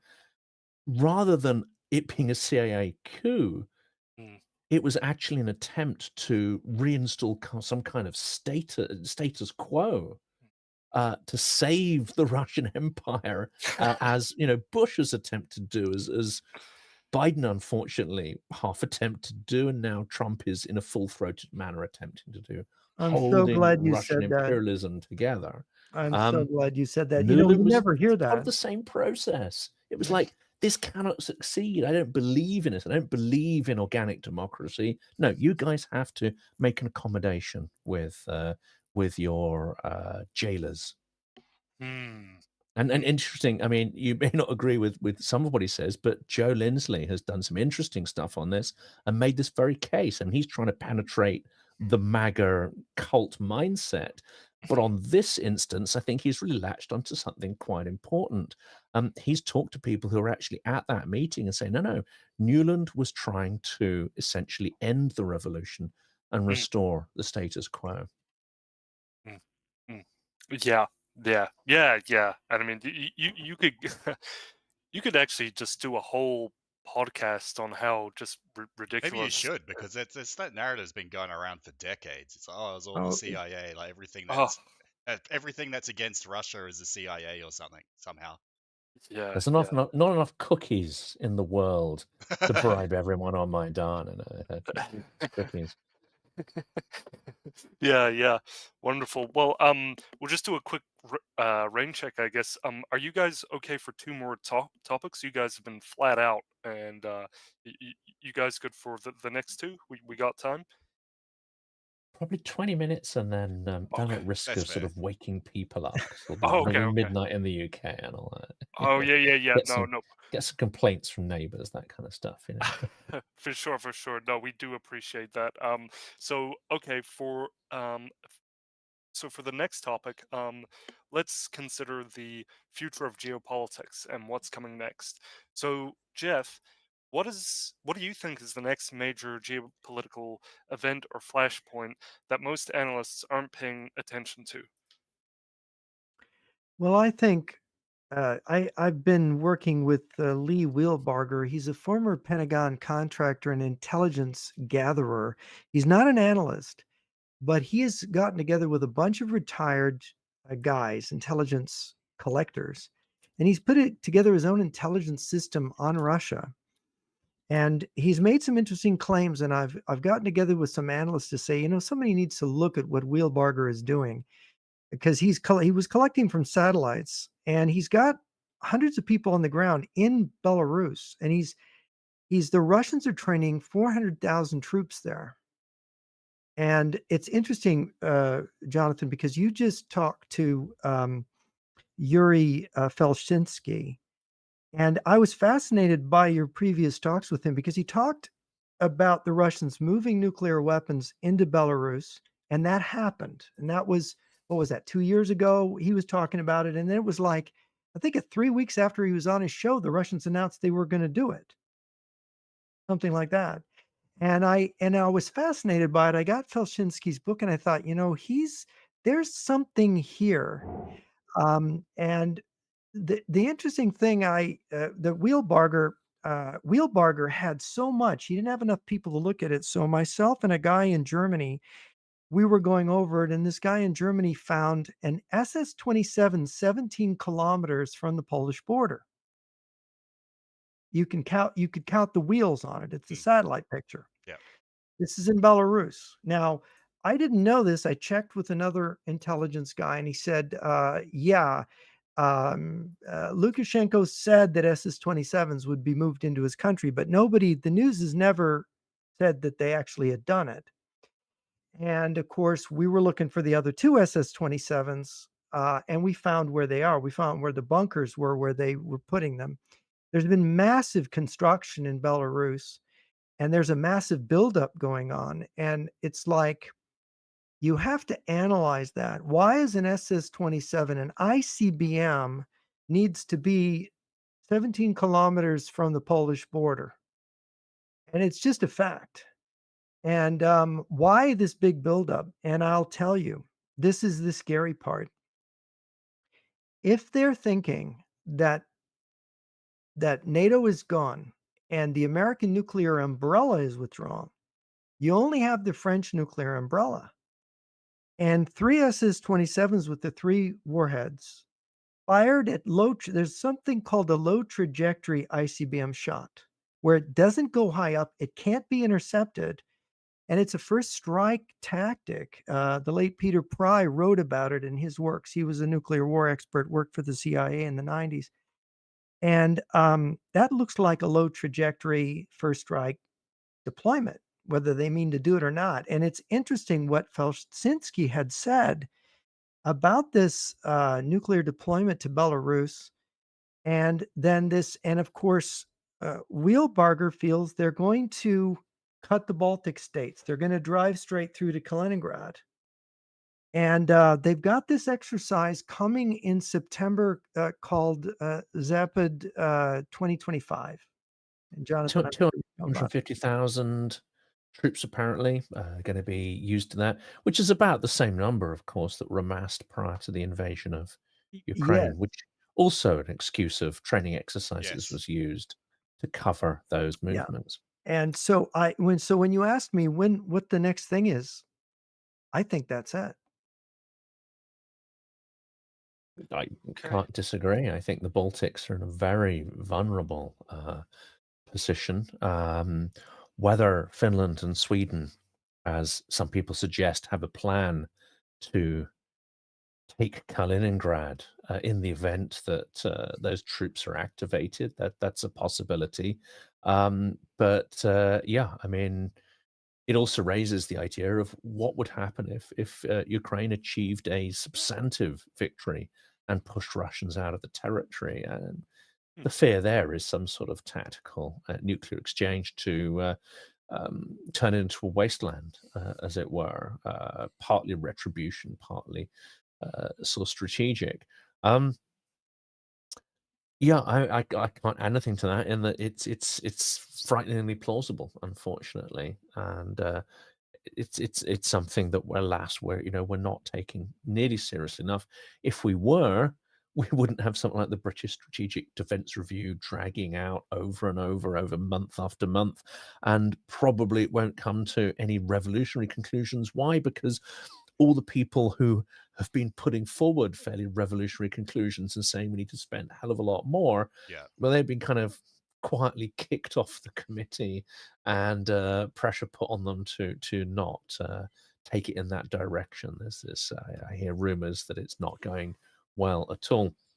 The other thing I would inject in here, and this is the subject of a whole episode we could do, is that all of this, to some of the strategists in Washington and maybe even Beijing, all of this may be seen as just a sideshow, as it were, compared to what they would perhaps term the real race, and that is the race to achieve general artificial intelligence. Right. And I think that's something that obsesses a lot of strategists.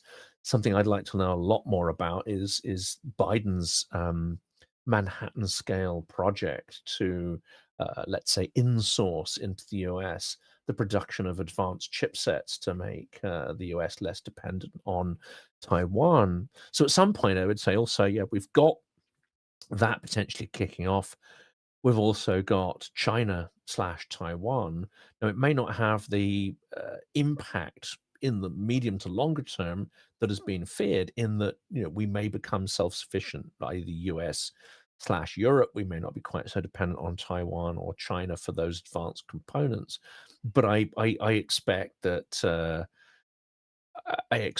if Russia comes into Europe, or it may be the other way around, China moving towards Taiwan could be the trigger that Russia needs, which is okay. That's the distraction that's going to keep the US out of the picture. Now we can do Europe, and then we got a two-pronged thing, and that catches the US off guard. And at that point, their semi-abandonment of Europe will be entirely fulfilled. They'll simply say, "You're on your own, guys. We've got our hands full over here." Yes. Hmm, hmm. Yeah. So I guess if we were advising Western leaders, what what what is one thing they should be doing right now to prevent, this further destabilization that we're all experiencing? Ukraine should win. It's Yeah. Yeah. been the case over the last 3 years. If And beyond. Ukraine Oh, sorry. had won, we wouldn't be having many of these conversations, I don't think. Do you Mm, think other Yeah, European states should start developing their own nuclear programs, like Italy, Germany, Poland, or maybe a joint one, like a joint European Union nuclear program, or is that would as a deterrent if they cannot rely on the American deterrent any longer? yeah, of course. Yeah, I think it's logical. I think the problem there, though, is that we should not, if that's going to happen, we should not be bombing Iran or having nukes, because then Russia and China will say, "Oh, Japan, oh, South Korea, oh, Ukraine, oh, Poland are getting nukes. We get to bomb them that's right. preemptively." So we have to be careful how we think about it, you know. Mm, Um, but definitely we can't abandon NATO. I hope this has not happened. I mean, that this is again the moral idiocy. We have these structures that we inherited that are very precious of an alliance structure. And we've got these two giant thieving, murderous regimes, Russia and China, that are a threat. And we can contain them. Despite our negligence, despite all the mistakes we've made, we still can contain them. But there's this just complete disconnect in Washington right now. And we have to get through that and just hope that the backlash that Trump has received for suggesting it, because I know one of his advisors shocked me. I had a conversation. He said, "Oh, you better get with the program. This is what we're going to do." And I had a 45-minute argument with him. It's like, and then I didn't hear it again from him.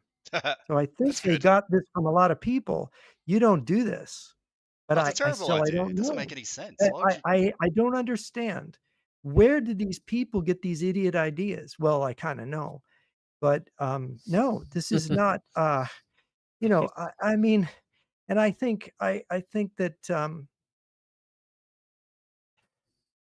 we have to, the West has to keep together. Yes. It's that simple. yes. Yeah.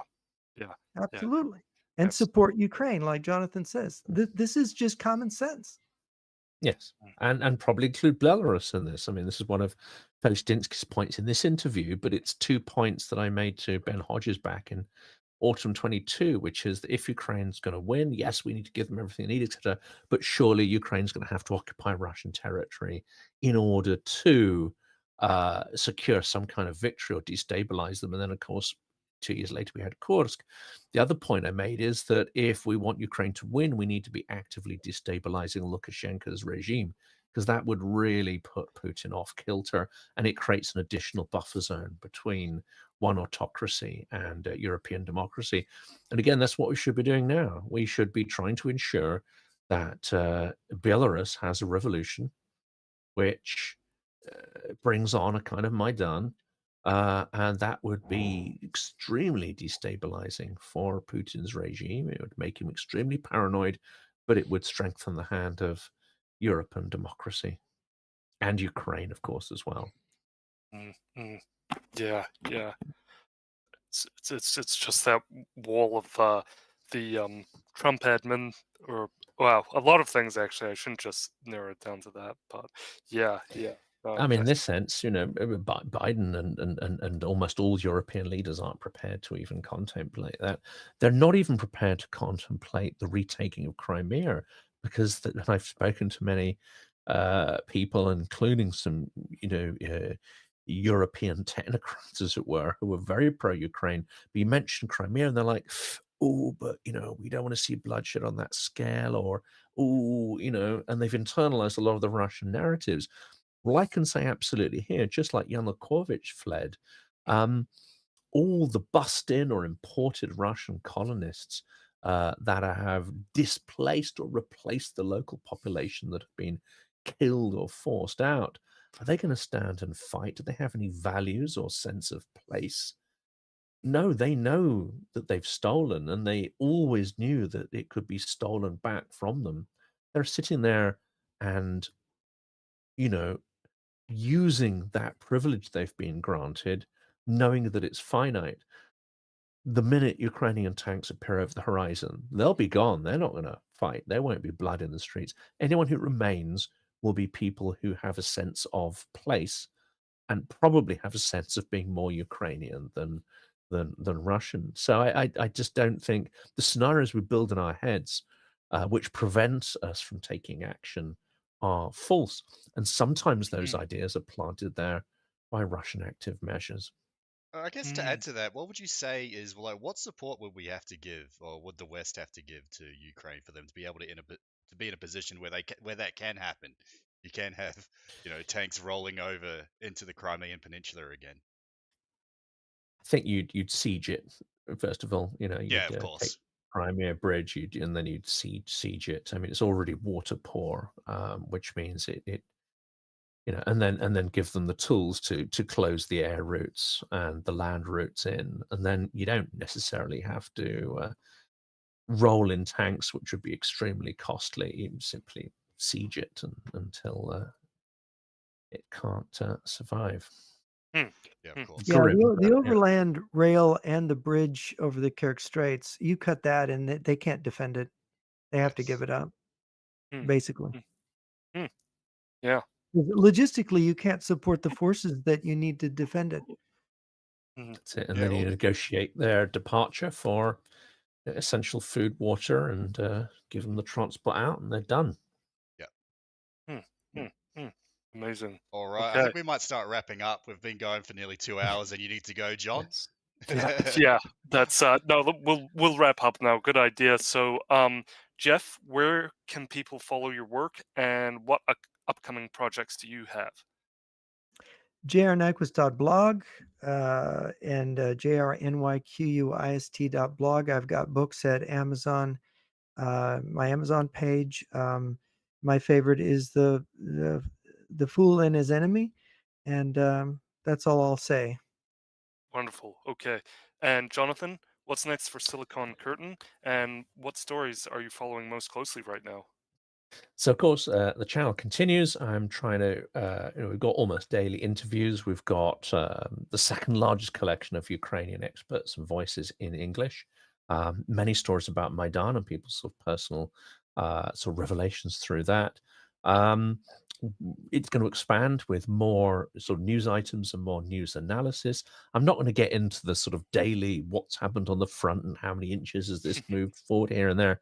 That I think is a sort of grim form of entertainment. I mean, yes, it's necessary, but I want to stick with the more strategic stuff. Fair. And like Jeff and this, he's far better read it on many areas of this than I could ever hope to be. But I want to keep diving into some of the more historical aspects of the structure of the Russian state, the origins of the Russian state, and of course the Bolshevik revolution, which took it in a very sort of dark turn and brought back many of the worst elements from Russian history and how those have metastasized to the present day. We're going to keep sort of telling those stories, doing a lot more live events as well, with a focus there on activism, people not just consuming information, but going out and doing something with it to either reinforce their own democracies or of course, support Ukrainians in their effort to preserve theirs. That is one, and I really like how your show does that, and that's there are so many talking heads, but what I really appreciate what about you do is you actually do real things and provide real outlets to actually, I mean, because that's where all this information has to go, and it's just really inspirational and just so honorable that you're doing that stuff with the trucks and you're supplying all the trucks to people and Yeah, that's like an ongoing that I mean that is so cool and that's there'll be very more of that. Yeah, more of that yeah. stuff. We got Lviv Media Forum coming up, and a lot more other stuff besides. Plus, we want to try and make a documentary. So you've probably seen we're trying to crowdsource to make a documentary film following an aid convoy and we want to put that into festivals to compete with the Russians at war, which is a hideously toxic sort of propaganda product, which unfortunately is still being shown at universities across Europe, film festivals around the world, part funded by the Canadian government, for goodness sake. They haven't stepped up and funded my film, but we want to create, as some other activists are doing, we want to create sort of media products to compete with the Russian propaganda. Yeah, that's Yeah. fair. Well, hopefully that gets made. But yeah, thank you both for joining us today. Thank you, Jeff. Thank you, Jonathan. And thank you to the viewers for tuning in. If you're watching live or on the replay, thank you very much. Hope you have a beautiful day. Stay blessed, not stressed, and we'll see you next time. Have a great week. Okay.